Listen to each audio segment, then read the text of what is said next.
There's no other way to do this than to just do it. I feel very uncomfortable doing this. I'm not even actually sure. I guess I'm supposed to look into the camera. Oh, I should probably turn off this fan. Okay, so let me minimize this because I can't look at myself in the fucking. Am I allowed to say fuck on YouTube? Okay, but now I'm looking at my desktop and I have some weird shit on there. My beard looks pretty crazy. Okay, so here's what's going on. I have decided that I'm going to attempt doing a YouTube channel. Let me make sure I'm not. I feel like I'm shaking the camera. I really don't know what I'm doing here. I am not sure what this channel is going to be, but I'm working on a lot of stuff. I'm making a lot of stuff. I have made some stuff that maybe you guys know. I've made some video games, primarily a game called The Static Speaks My Name, Bucket Detective, Jump to Win. I was a writer on a game at a studio in Stockholm. Based on the Walking Dead TV show called Overkill's The Walking Dead. And so I will probably post about things that I'm making, challenges I encounter along the process. I mean, I love making stuff. It's super fun. It's stuff I talk a lot with my friends about.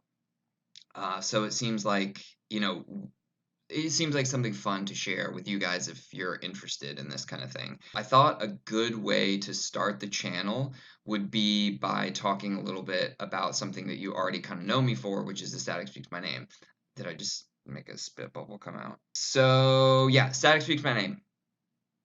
I'm sure you already know what that is if you're watching this channel. I would be very surprised if someone's coming here without knowing what that is, but it's a little indie horror game that I created, came out like 4 years ago. So I thought I would just kind of like tell the story about me making that game from kind of the inception of the idea all the way to the release. I have a background in film. I went to film school, worked kind of uh, in the film industry for 4 or 5 years. I scraped by, I made money, but it, kind of, in my opinion, unsuccessfully. I wrote some feature films and didn't know how to raise money for them, and just kind of like never moved above the level of like doing like production assistant type work, which, if you've never worked in film, is basically the lowest level of work. So I was feeling very disillusioned, and I felt like I had basically worked for like 4 or 5 years on projects and never, my screen just turned back on.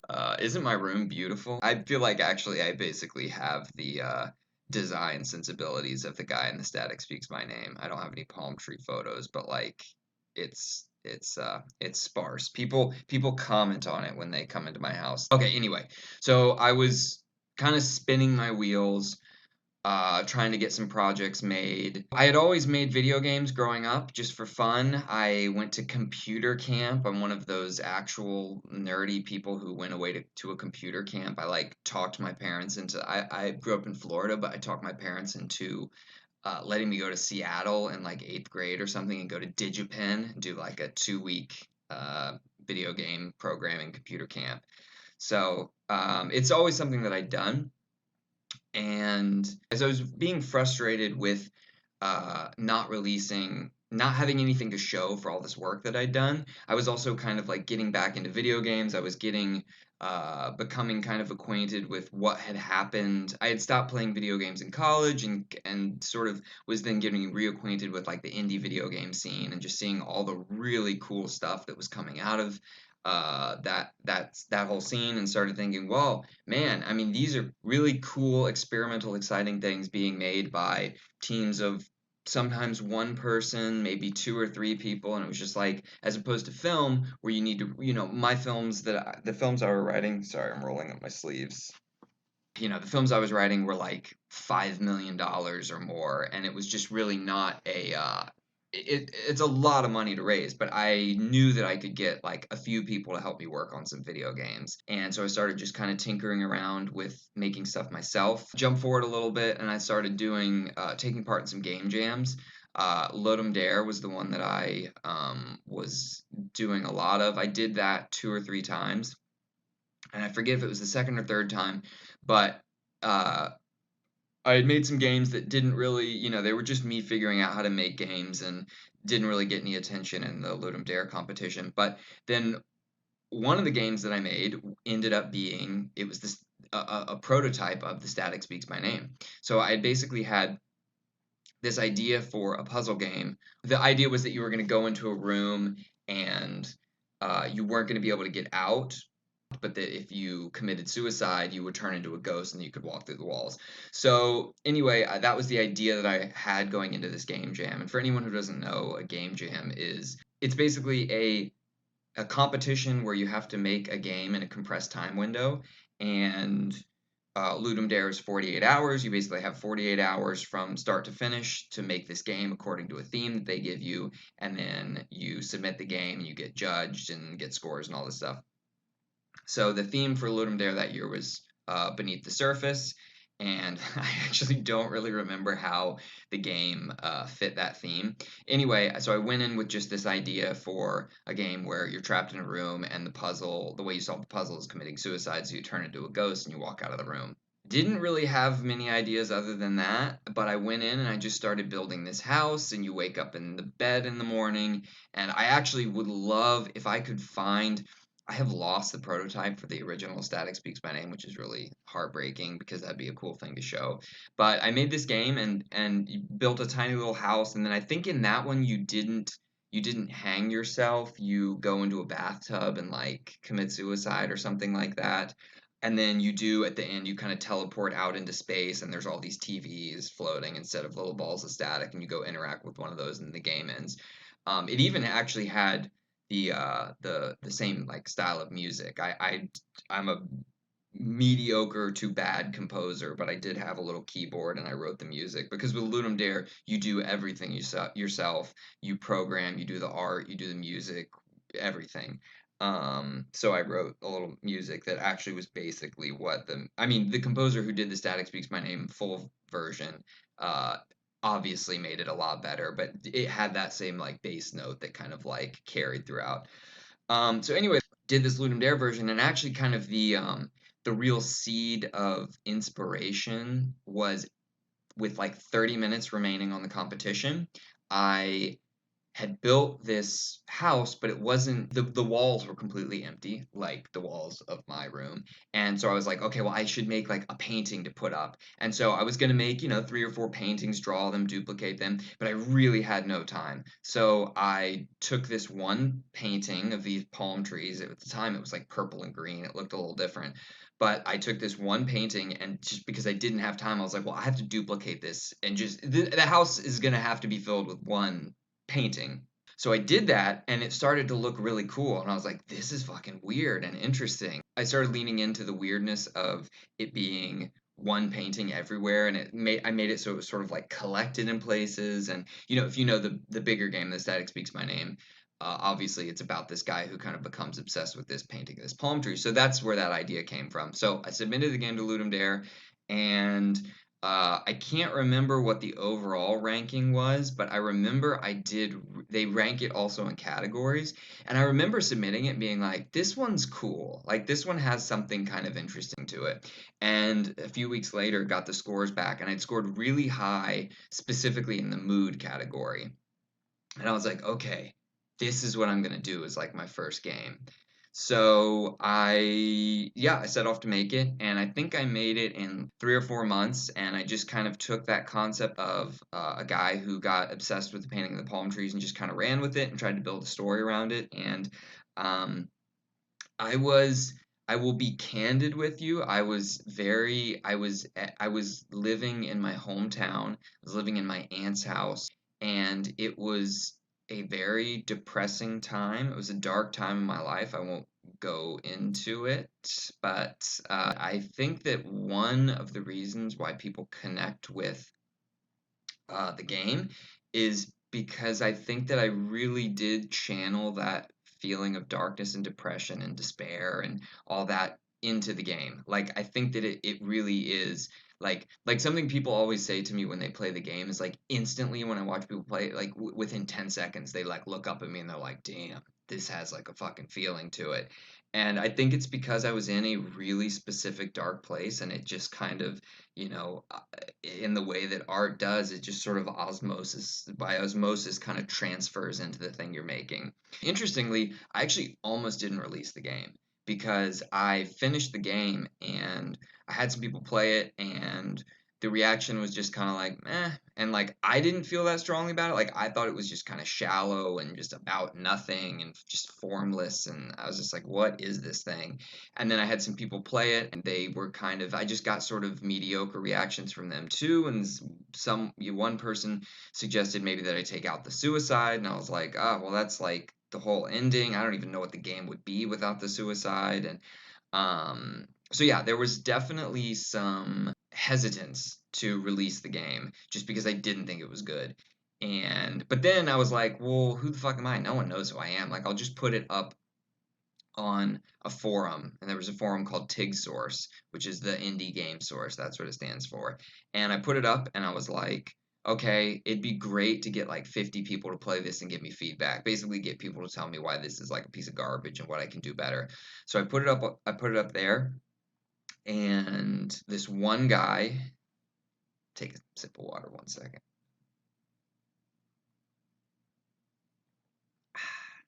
So I put it up on TIG Source, and one guy who was a journalist at um, man, I can't. I feel bad for forgetting the name. I'll put it up in the video, I guess. But he contacted me. He saw the post on TigSource, and he was like, "Hey, man, could I? Do you mind if I like write something about this?" Oh, it was something alpha, whatever. Anyway, he contacted me and said, "Is it cool if I write something about this game?" And I was like, "Are you kidding? That would be Alpha Beta Gamer. That's what it's called." I was just like, "Are you kidding me? That would be amazing!" Like no one had ever written about anything I'd done ever. So it was just like the coolest idea that someone would like put up my game on their website and be like, this is a thing you should play.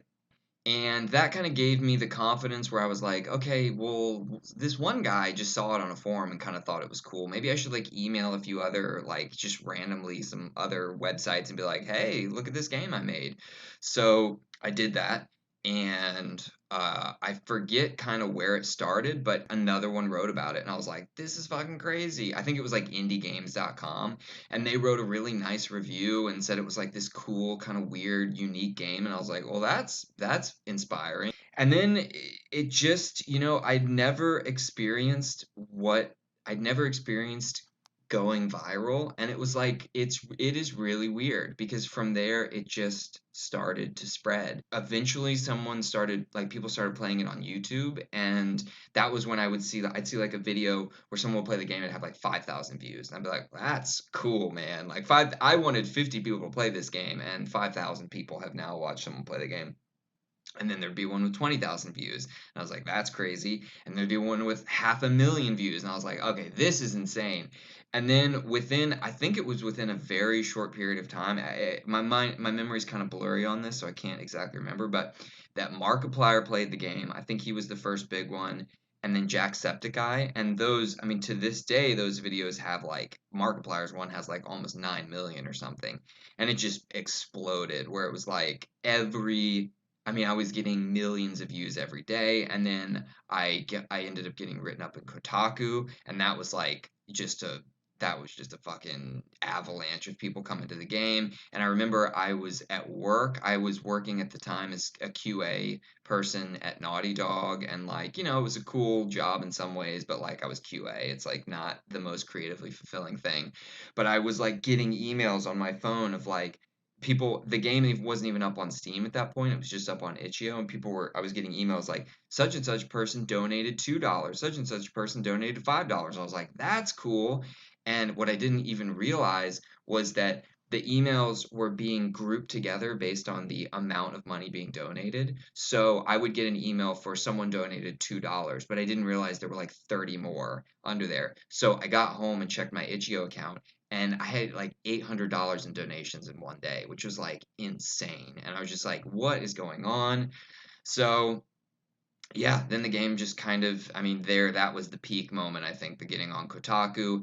And then that's when I decided, I was like, okay, well, I should at least try and put the game on Steam because obviously Steam is a huge platform. Like, it was crazy to me that it got big before it even got on Steam. It was like people were going to, itch.io is cool, but it's not like this huge draw. But I was having, I think probably at least 100,000 people played the game when it was just on itch.io. So I decided to put it on Steam Greenlight, and yeah, it got accepted, and then it went even bigger. I mean, I wasn't getting huge press from it, but it was like once it went on Steam, it kind of, it just, I mean, I would get 20, 30,000 downloads a day. I mean, it was just huge. Um, so yeah, it was very exciting. I ended up getting from that, I think I got about $3,500 in donations, which is pretty cool for like a game that I put out completely for free. Like I wasn't ever expecting to make money. It was just by sheer luck that Itch.io has like you go to download a game and it says, "Hey, would you like to donate?" That like hundreds of people were willing to just give me money without me even asking. So that was very exciting. So, yeah, the game came out. I mean, it had a reception beyond anything I could have imagined or hoped for. And yeah, so that was my experience with that. I feel like I didn't do that great of a job of telling you very much about the making of the game. But that was like my experience releasing the game, which maybe is kind of interesting. And it's a little bit foggy, my memory of it. I'm not going to lie, because it's been like 4 years. Just had an anniversary. I think it was my memory's terrible. I'm just going to be honest with you. I'm constantly told stories by friends about things which I have done, and I'm just like, listen, like, wow, that's a great story. That sounds really fun. I don't remember it. I was completely sober, but I don't know what it is. I think I have one of those memories that just sucks everything into my like subconscious, and like it's there, like bubbling under the surface, like influencing things that I do, but I can't. I have a hard time remembering the details. But yeah, it was a very cool experience, and let me try and think if I can remember any anecdotes from making the game. I mean, there were some things I did that were really dumb, like one thing was the way I built all the way I built all the models in the game, I didn't actually know how to like really use textures. So like I should have done is build these models and then have like a 2D image texture that I then apply to the models. But I didn't know how to like do that. So what I did is I created these models and then I wrote a script. All the models were brought into the game as white, and then I wrote a script where in game I could change the color of the models. So it was very weird, like working in the editor, trying to like design the levels and the space and stuff, and having like everything be white. I really couldn't get a sense of the game at all when I was just in the editor, so I'd have to like play it every time to know if like all the color palettes matched and stuff. So very rookie mistake. Oh, actually, here's something I could talk about. So it's kind of funny, like I feel like I see a lot of like creator type people, whatever art form it is. I feel like a lot of people really are kind of they have an attitude towards the people who like their stuff as sort of like they think the people who like it are don't really get it. Or I mean, look, not everyone is like this, but I feel like it's a thing I hear a lot about people who put stuff out and then like, the critics didn't get it and the audience didn't get it and like their work was kind of like the message was misunderstood or whatever. But like I'm not saying that's not maybe that is true for them. Maybe you reach a certain audience and like the nuance and subtlety of your stuff is lost. But something that was really cool about the reception of Static Speaks My Name is people really got the game. Like I would go on Steam and read like in the discussion forums, and there was one, especially this guy who wrote like a 4-page analysis of the game. Like, I think this means this and that means that, and like, this is how this thing is connected. And I do believe it is not my role as the creator of something to confirm, to confirm or deny uh, those kind of things, because I think it's less fun for it takes away some of the magic if I come in and go, yes, this is what this means. That's what that means. That's the thing that I know people are kind of annoyed about J.K. Rowling doing, and I just so anyway, when I read this guy's really long analysis, it's like amazing to me the thought that was put into this and how many things like I said, not going to confirm or deny anything, but how many things he connected that were intentionally connected. He would notice a signature here that matched a thing here, and this thing here matched another thing. So I feel really, I don't know if it's just the type of stuff I make or the type of people who like my stuff or just my perception. Maybe I'm choosing to only kind of pay attention to the people who seem to get it. But I feel really lucky that the stuff I've made, and this includes Bucket Detective too, like the people who like the games are really like they seem to really understand it, which is cool. It's like inspiring because you feel like I'm not spinning my wheels, like putting in stuff that's like irrelevant or going over people's heads or whatever. So that's fun. Okay, any other anecdotes? Oh, yeah. Well, I mean, one thing that's kind of cool, uh, the composer who did the music for The Static Speaks My Name is a guy that I just randomly met on TigSource, which is an indie gaming forum. And I get emails every once in a while from people asking me like advice for making games, and one of them is go to TigSource and post that you're like looking for people to help you make a game, because it was not only did I that was the jumping off point for like the game getting noticed by someone in the press, but like I found this composer, we got connected with each other. I can't remember who responded to whose post, but he did the music for The Static Speaks My Name, and then he did the music for Bucket Detective, and I just did a short film like a few months ago, and he did the music for that, and like we're friends, and we chat on the phone every once in a while, whatever. Like it's a cool place to like meet people. So it's yeah, go there if you want to make games. Okay, I can't think of anything else to talk about. I don't think I did that great of a job of talking that much about the development of the game. I feel like it was a bit rambly, and I'm not sure that I actually gave you very much. I don't think there was very much meat there. The Bucket Detective developers commentary, if you haven't played that, a lot of people seem to like that. I went into like a lot of detail with like explaining like this one area. I did the textures this way, and this area, this is like, this is a certain problem that you run into doing things like that. I can't really remember those kind of things for The Static Speaks My Name. But also, this is my first YouTube video, so I'm still figuring this out. I